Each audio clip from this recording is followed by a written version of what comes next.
I built your life. I deserve half of everything. Those words were still ringing in my ears as I sat in that courthouse parking lot, gripping the steering wheel of my Ford pickup. 22 years of marriage. And my wife just told a judge she was entitled to $8.5 million of my money, half my construction company, and the ranch my grandfather homesteaded back in 1952. My name is Jake Coleman. I'm 51 years old, and I just watched the woman I married turn into someone I didn't recognize. But let me back up and tell you how this whole mess started, because it didn't happen overnight. We met in college when I was working construction summers to pay for engineering classes. Melissa was studying journalism back then, had this way of making even the boring stuff sound interesting. When I'd come home covered in concrete dust, she'd actually seem proud to be with a guy who worked with his hands.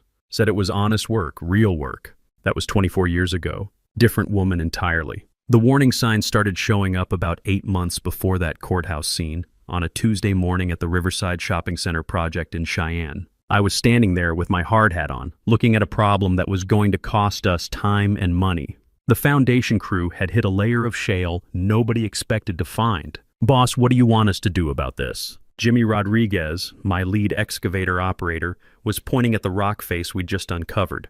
23 years old, good kid, but he was looking at me like this was the end of the world. "Well, I'll be damned, Jimmy. We've dealt with shale before," I told him. "Get the hydraulic breaker out here." That thing costs $800 a day to rent, but it'll save us 3 days of handpicking that rock. Sometimes you gotta spend money to make time. That's the thing about construction work. Problems show up every morning, and you solve them before lunch. You don't stand around wondering what might happen. You figure out what needs doing, and you do it. I'd been in this business for 25 years, started Coleman Construction right out of high school with a beat-up pickup truck and a toolbox my dad gave me. Built it from small residential jobs to major commercial projects across Wyoming. We had 45 employees now, doing about $12 million in revenue each year. Not bad for a kid who grew up fixing fence on a cattle ranch outside Casper. The crew got back to work, and that's when my phone rang. Melissa. "Jake, I was thinking we should update our insurance policies," she said. "You know, make sure everything's covered properly." "What brought this on?" "I just want to make sure we're protected." "How much depreciation do you claim on those excavators anyway?" Now, in 22 years of marriage, Melissa had never once asked about equipment depreciation. She knew I made good money, spent it freely enough, but business details had always bored her to tears. She used to change the subject whenever I talked about work. "About $40,000 a year per machine," I told her. "Why, and how many do you own outright?" 6. "Melissa, what's this really about?" "I'm just trying to understand your work better." You never really explained the financial side. Something in her voice didn't sit right with me, but I had a job site to run. "We'll talk about it tonight," I said and hung up. That evening, I got home around 7 after a 12-hour day. Melissa was in the kitchen, making dinner like always, but she had a notepad next to her on the counter. In all our years together, Melissa had never taken notes about anything I said. "What's with the notes?" I asked. "Oh, I'm just trying to understand your work better. You never really talk about the details." She started asking questions. How many active projects did we have? What was the total equipment worth? How much did we keep in the business accounts? For a woman who'd spent 2 decades saying construction talk put her to sleep, she sure was curious all of a sudden. "Since when are you interested in excavators and profit margins?" I asked. "I've been married to you for 22 years, Jake. Maybe it's time I understood what you actually do all day." But it wasn't curiosity in her voice. It was calculation. Like she was studying for a test I didn't know she was taking. Friday night was poker night. Same group every week for the past 10 years. Tony Ricci, my foreman who'd been with me for 18 years. Bill Crawford, who'd been my banker since college. And Ray Sullivan, who sold me most of my heavy equipment. We played at Bill's place. Nothing fancy, just $5 buy-in and plenty of talk about work, wives, and whatever was going on. Melissa's been asking a lot of questions about the business lately, I mentioned while Tony was dealing. Financial stuff, equipment values, things like that. "What kind of questions?" Bill asked. He had that careful tone bankers use when they're trying not to say something they're thinking. "Detailed stuff, depreciation schedules, account balances, things she's never cared about before." Tony looked up from his cards. "Jake, when my ex started asking about the equipment values, I thought she was finally taking interest in the business. 6 months later, her lawyer knew more about my assets than my accountant did." "Come on, Tony, not everything's about your divorce." "I'm just saying, brother. When a wife starts asking about money she never cared about before, sometimes there's a reason, and it ain't usually a good one." Bill put his cards down. "You want me to take a look at how your accounts are set up, just to make sure everything's structured, right?" Structured for what? Protection. You've built a good business, Jake. Worth protecting from whatever might come down the road. I won that hand but couldn't focus on the next three. Kept thinking about Melissa's questions and Tony's warning. Maybe I was being paranoid, but 25 years in construction teaches you to pay attention when something doesn't feel solid. The following week, I came home early from the job site. I'd forgotten some blueprints I needed for a morning meeting. I walked into my home office and found Melissa going through my filing cabinet. She had her phone out taking pictures of contracts. "What are you doing?" I asked. She jumped like I'd caught her stealing. "I was looking for our tax documents. I thought I'd organize them better." "Tax documents are in the safe, Melissa. They always have been." "I know, I just thought maybe there were copies here." "Copies of what, exactly?" She got that look on her face, the one that meant I was being unreasonable. "Don't be so paranoid, Jake. I'm trying to help." But she wasn't trying to help. She was photographing my business contracts with her phone, standing there in my own office, lying to my face about it. That night, lying in bed next to a woman I'd been married to for 22 years, I realized something had changed between us. Something fundamental. The woman who used to be proud of my concrete-stained hands was now secretly documenting every dollar I made with them. I started paying closer attention after that, and what I found scared the hell out of me. The next morning, I called Greg Palmer. Greg had been handling my business legal work for 12 years, ever since I started landing the bigger commercial contracts. Smart guy, straight shooter, the kind of lawyer who tells you what you need to hear instead of what you want to hear. More importantly, he understood the construction business. "Greg, I think Melissa might be planning something. What should I do?" "What kind of something?" I told him about the questions, the note-taking, finding her photographing contracts. There was a long pause on the other end. "Jake, how long before Melissa can file and freeze everything?" "What do you mean, freeze everything?" "In Wyoming, she could file tomorrow if she wanted to. Once those papers are served, the court can freeze assets, prevent transfers, lock down everything until the settlement's final." That hit me like a cold slap. "How are my business assets structured right now?" "What do you mean structured?" "You own the company. I mean legally. Is everything in your name personally, or do you have corporate protections set up?" "It's just Coleman Construction. I own it, Melissa and I are married, so I guess she owns half." Another pause. "Jake, we need to meet. Today if possible. And don't discuss this conversation with anyone, especially Melissa." That afternoon, I drove out to Greg's office in downtown Cheyenne. He had papers spread across his desk, and that serious look lawyers get when they're about to give you expensive advice. "Here's the situation," he said. "In Wyoming, she's entitled to half of all marital property acquired during the marriage. That includes your business, equipment, real estate, everything. So if she files for divorce, she gets half of Coleman Construction? Unless we restructure things now, while you're still married and it's still your decision to make." Greg explained how we could create Coleman Holdings LLC, transfer the valuable assets there, and make Coleman Construction just an operating company. The real value would be in the holding company, which would be controlled by a family trust. "What about the ranch?" That was the big one. The 160 acres outside Casper that my grandfather had homesteaded in 1952. Dad taught me to drive on the old ranch road when I was 12. Every fence post on that property he and I had replaced together. It wasn't just land to me. It was 4 generations of Coleman sweat and dreams. We can put that in the family trust, too, with a provision that it can only pass to blood relatives. If your marriage ends without children, it would eventually go to your nephew's kids in Colorado. The ranch was worth maybe $300,000 as raw land, but it was worth everything as family history. No way I was letting Melissa turn it into cash for some new life she was planning. How long would this take to set up? 2 weeks, maybe 3. But Jake, you need to understand something. If Melissa is planning what I think she's planning, timing is everything. Once she files, it's too late to protect anything. I signed the papers that day. Greg said he'd handle everything quietly, keep it between us until the structures were in place. Walking out of his office, I felt like I was planning for a war I wasn't sure was coming, but 25 years of solving problems had taught me it's better to fix the roof before the rain starts. Over the next few weeks, I watched Melissa more carefully. She was taking a lot of phone calls in the other room, always hanging up when I walked in. She'd started going out for lunch more often, claiming she was meeting friends I'd never heard of. "Who's Sandra again?" I asked one evening when she mentioned having lunch with her. "From my book club." "I thought the book club met on Thursday nights." "We do. This was just a lunch thing." "What book are you reading?" She got that irritated look again. "Why are you interrogating me, Jake?" I wasn't interrogating her. I was just asking normal questions a husband might ask. But everything felt different now. Every conversation felt like walking through a minefield where one wrong step could blow up my life. The worst part was dealing with Kyle Warren, my business partner. Kyle handled the architectural side of our projects, had been with the company for 14 years. We'd been through a lot together: market downturns, difficult clients, equipment failures. Hell, Kyle was at my dad's funeral, helped me carry the casket. And now, I was starting to wonder if he was part of whatever Melissa was planning. "How's the cash flow looking for next quarter?" he asked during one of our weekly planning meetings. "Fine." "Why?" "Just making sure we're solid for the spring projects. The Riverside Mall contract alone is worth $2.8 million. Want to make sure we can cover materials and payroll if any delays come up." "We've never had cash flow problems, Kyle." "You know that." I know. "Just being careful.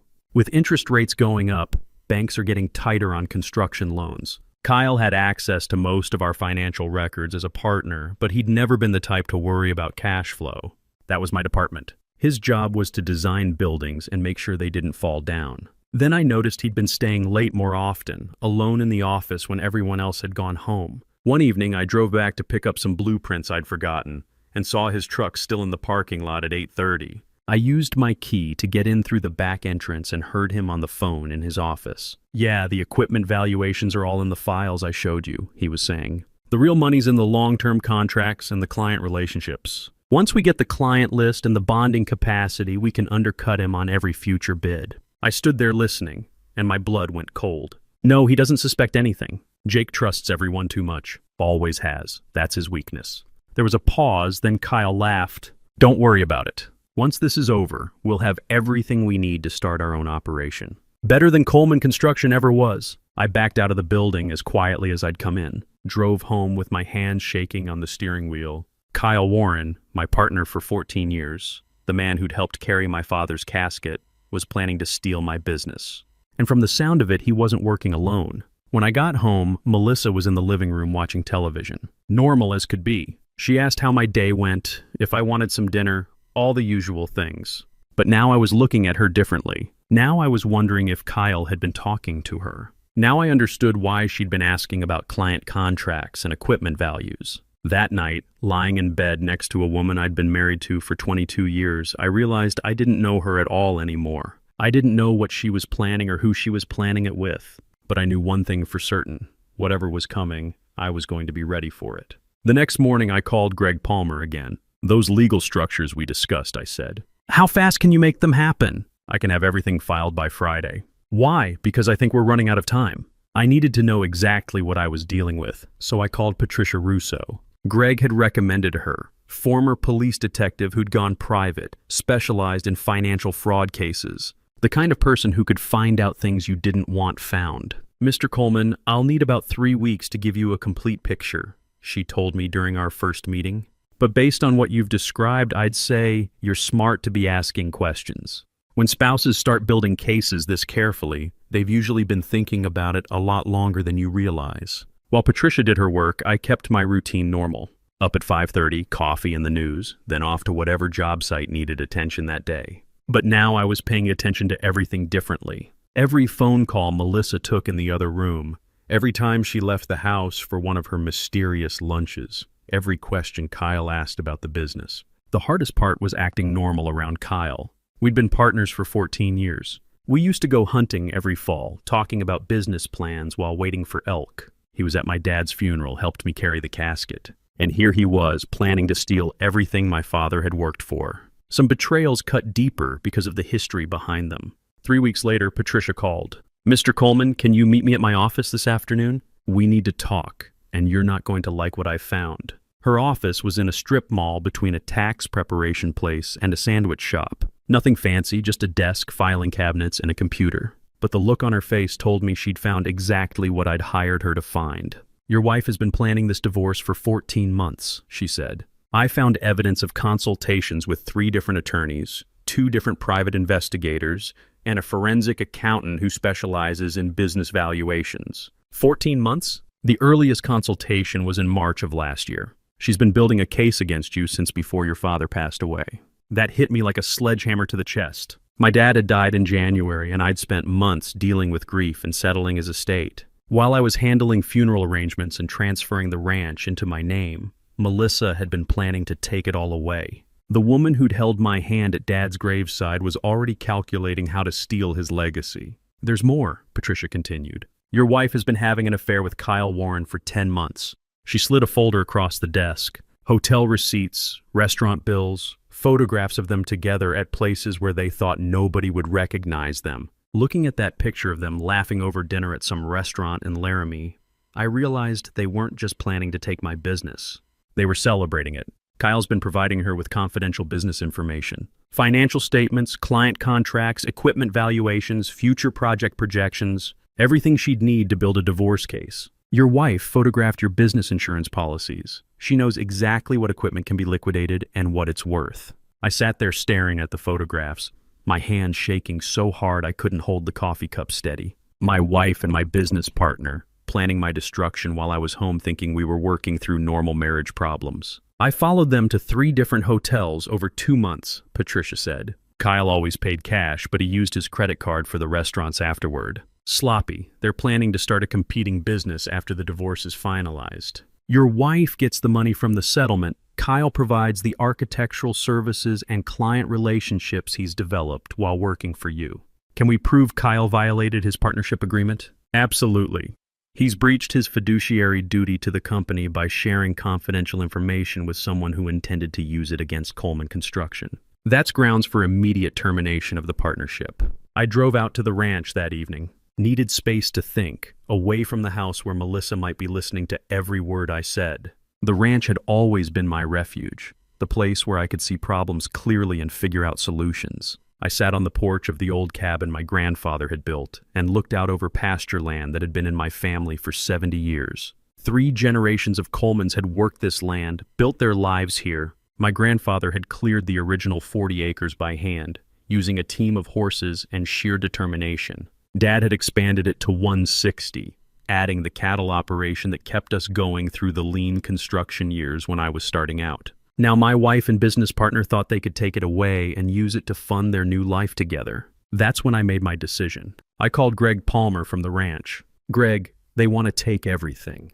Let's give them exactly what they're asking for." "What do you mean?" "I mean, when Melissa files for divorce, I'm going to agree to all her demands. Whatever she asks for, she gets." There was a long pause. "Jake, what if this backfires? If something goes wrong with the legal structures, you could lose everything anyway." "Greg, doing nothing guarantees I lose everything. This way I control the outcome." I explained my thinking. Melissa and Kyle had spent over a year building their case based on incomplete information. They knew what Coleman Construction looked like from the outside, but they didn't know about the new corporate structure. They thought I owned everything directly, but most of the valuable assets now belong to Coleman Holdings, LLC, and the Coleman Family Trust. Melissa thinks she's playing chess, but she's only seen half the board. Time to show her the pieces she doesn't know exist. When the judge awards her half of Coleman Construction, I told Greg, she's going to discover that Coleman Construction doesn't own much of anything anymore. The equipment, the client contracts, the real estate, it's all been transferred to entities she has no legal claim on.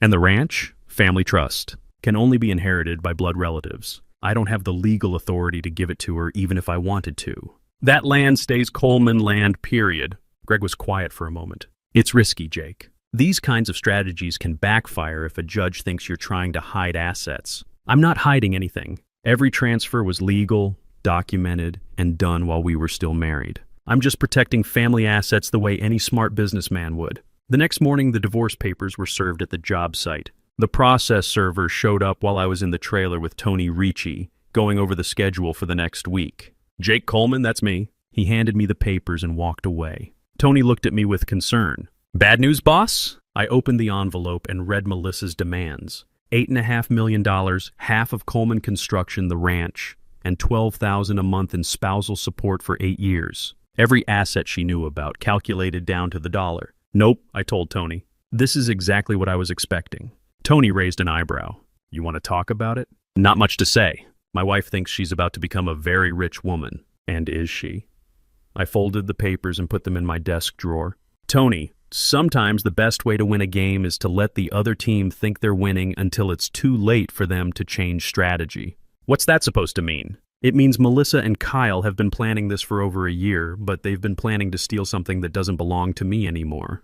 That afternoon, I called Greg Palmer and told him to prepare our response. We were going to give Melissa everything she'd asked for, every single demand. And when she tried to collect, she was going to learn the difference between winning on paper and winning in reality. The courtroom was packed on the day of the final hearing. Melissa sat at the plaintiff's table wearing a black dress that probably cost more than most people made in a week. Her lawyer, a slick guy from Denver named Walsh, had flown in special for this case. He was already calculating his percentage of $8.5 million. Melissa was texting someone, probably Kyle, about their victory. Judge Andrews called our case, and Walsh stood up with his theatrical presentation. Melissa had built Jake Coleman's life, he argued. She'd supported his business ventures, managed their home, sacrificed her own career for his success. Now, she was entitled to her fair share of everything they'd built together. When Judge Andrews asked if I contested any of Melissa's demands, I surprised everyone in the room. No, Your Honor. I agree to all of them. Melissa's head snapped toward me. Walsh's confident smile died like someone had cut the power. Even Greg seemed startled, though we'd rehearsed this moment. You agree to the $8.5 million settlement? Judge Andrews asked. Yes, Your Honor. Half ownership of Coleman Construction? Yes, Your Honor. The ranch property? Yes, Your Honor. Melissa was smiling now, probably thinking she'd broken me completely. Kyle Warren, sitting in the gallery behind her, looked like he'd just won the biggest contract of his career. Walsh was frantically scribbling notes, probably adding up his fees. Judge Andrews reviewed the terms one more time, then signed the divorce decree.